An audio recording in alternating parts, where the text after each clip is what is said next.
મહાવીરનગરમાં પીવાના પાણીમાં ગટરના પાણી મિક્સ થવાની ફરિયાદ. સાબરકાંઠા જિલ્લાના હિંમતનગર શહેરના મુખ્ય મથક વિસ્તારમાં આવેલા મહાવીરનગર એરિયામાં પાણીની ગંભીર સમસ્યા સામે આવી રહી છે. છેલ્લા કેટલાક દિવસોથી સોશિયલ મીડિયા પર અલગ અલગ વિસ્તારોના વિડીયો વાયરલ થઈ રહ્યા છે, જેમાં પીવાના પાણીમાં ગંદુ પાણી આવતું હોવાની ફરિયાદો ઉઠી રહી છે.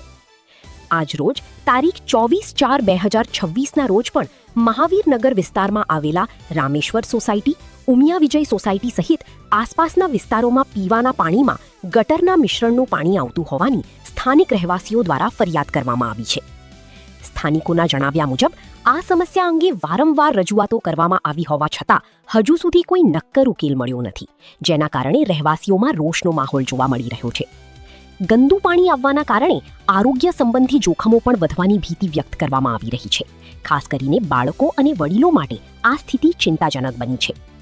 સ્થાનિકો દ્વારા તંત્રને તાત્કાલિક પગલાં લેવા અને શુદ્ધ પીવાનું પાણી પૂરું પાડવાની માંગ ઉઠાવવામાં આવી છે.